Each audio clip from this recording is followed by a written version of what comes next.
वैसे तो कहते हैं भगवान ने किसी को गरीब नहीं बनाया है, उन्होंने हर किसी को इतना दिया है कि वो अपना जीवन गुजार सकें। और अगर किसी को जरूरत से कम भी दिया है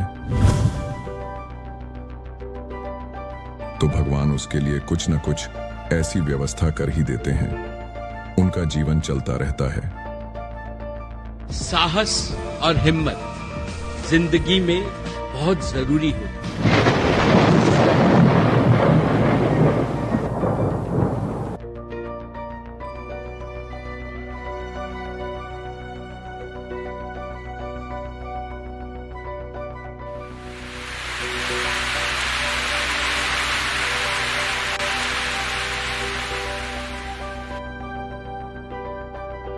नमस्कार दोस्तों, आप सभी का स्वागत है हमारे इस प्यारे से YouTube channel the real inspiration 2.0 में। दोस्तों, आज की इस कहानी में हम बात करेंगे लोगों की मानसिकता के बारे में।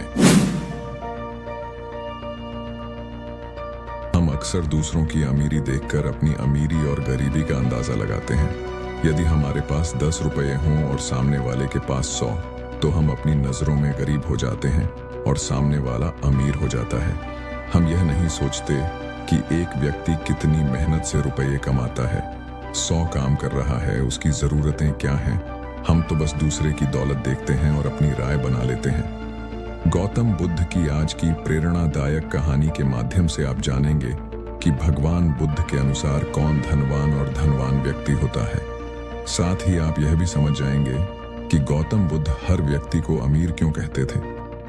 गौतम बुद्ध की कहानी आपको बहुत प्रभावित करेगी और बुद्ध की इस प्रेरणादायक कहानी से मिली सीख आपके बहुत काम आएगी। इससे पहले कि आप इस कहानी में खो जाए, आपसे एक रिक्वेस्ट है कि वीडियो को लाइक करके चैनल को सब्सक्राइब जरूर कर ले, क्योंकि हमारे चैनल पर रोजाना आपको ऐसी ही मोटिवेशनल वीडियो मिलती रहती है। और सुनो, इस वीडियो को अपने अपने दोस्तों को शेयर बिल्कुल भी मत भूलना। दोस्तों, अगर आप भी एक यूट्यूबर हो और अपने चैनल के लिए ऐसी ही motivational story, thumbnails, YouTube shorts या अपनी कोई वीडियो की एडिटिंग बहुत ही कम कॉस्ट में करवाना चाहते हो, तो आप हमारे इंस्टाग्राम पर हमें डायरेक्टली मैसेज कर सकते हैं। इंस्टाग्राम का लिंक आपको डिस्क्रिप्शन में मिल जाएगा। एक बार ट्राई जरूर करना। चलो अब ज्यादा समय ना बर्बाद करते हुए इस कहानी को शुरू करते हैं और जानते हैं गरीबी का असली कारण। एक बार की बात है, ऐसा हुआ, एक राज्य के राजा ने गौतम बुद्ध को कुछ दिनों के लिए अपने राज्य में आने का निमंत्रण दिया। बुद्ध ने उस राजा का निमंत्रण स्वीकार कर लिया और अपने कुछ शिष्यों के साथ उस राज्य में चले गए। राजा ने बुद्ध से मुलाकात की और उनसे कुछ दिन वहां रहकर अपने राज्य के लोगों की समस्याओं का समाधान करने और उन्हें धार्मिक मार्ग पर चलने की शिक्षा देने का अनुरोध किया। बुद्ध ने राजा की बात मान ली और इस राज्य में 3 दिनों के लिए एक धार्मिक परिषद आयोजित करने का निर्णय लिया। गौतम बुद्ध के आगमन की खबर पूरे राज्य में फैल गई और धार्मिक सभा के पहले ही दिन बहुत से लोग आए। उसी राज्य के चौराहे पर एक भिखारी बैठा रहता था। उसे भी गौतम बुद्ध के आने की खबर थी, लेकिन वह सोचने लगा कि धर्म सभा में जाकर और यहाँ बैठकर उसे क्या मिलेगा। जैसे जैसे लोग आएंगे वे मुझे भिक्षा में कुछ न कुछ अवश्य देंगे। पहले दिन कई लोग आए और इस भिखारी ने अच्छी खासी कमाई की। अगले दिन फिर वही क्रम जारी रहा।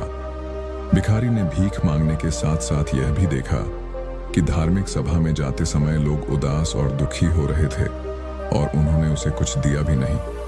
जब वह बुद्ध से मिलकर वापस आता है तो बहुत खुश दिखता है और खुशी खुशी भिक्षा भी देता है। यही सोचते सोचते दूसरा दिन भी बीत गया। तीसरे दिन जब बहुत कम लोग आए तो भिखारी परेशान हो गया। उसने कमाई नहीं की। उसने सोचा कि बुद्ध तो सबकी समस्याओं का समाधान दे रहे हैं, तो क्यों न मैं भी उनके पास जाऊं और अपनी गरीबी दूर करने का उपाय पूछूं। ऐसा सोचकर वह भी धर्म सभा में गया, लेकिन वहां लंबी कतार थी। बड़ी मुश्किल से उनकी बारी आई। बुद्ध के पास पहुंचकर उसने प्रणाम किया और कहा, प्रभु, इस गांव में सभी लोग सुखी हैं और सभी लोग धनवान तथा सुख सुविधा संपन्न हैं, फिर मैं गरीब क्यों हूं? तुम गरीब हो क्योंकि तुम हमेशा दूसरों से मांगते रहते हो। लेकिन कभी किसी को कुछ नहीं देते हो। भगवान बुद्ध ने उस भिखारी को देखा। आपको लगता है कि लोग तुम्हें भीख में बहुत सारा धन देंगे, लेकिन आप किसी को बदले में कुछ भी नहीं देना चाहेंगे। यह सुनकर भिखारी बड़े आश्चर्य से बोला, हे प्रभु, क्या मैं लोगों को कुछ दूंगा? मैं भीख मांगकर ही गुजारा करता हूं। मेरे पास देने को आखिर है क्या? बुद्ध कुछ देर के लिए चुप हो गए और कुछ देर रुककर बोले, तुम बहुत मूर्ख हो। भगवान ने तुम्हें और हम सभी को किसी को देने या दूसरों के साथ बांटने के लिए बहुत कुछ दिया है। आपने एक मुस्कान दी है जिसे आप दूसरों के साथ साझा कर सकते हैं और उन्हें आशा और उम्मीद दे सकते हैं। तुम्हें आवाज दी गई है जिससे तुम मीठे बोल बोलकर लोगों की प्रशंसा कर सकते हो। तुम्हें 2 हाथ दिए गए हैं जिससे तुम दूसरों की मदद कर सकते हो। तुम्हें एक स्वस्थ शरीर दिया है जिससे तुम भीख मांगने के बजाय कड़ी मेहनत कर सकते हो। जिस व्यक्ति को भगवान ने बिना किसी कमी के ये चीजें दी हैं, वह कभी गरीब नहीं हो सकता। आप सिर्फ अपनी सोच के कारण गरीब हैं।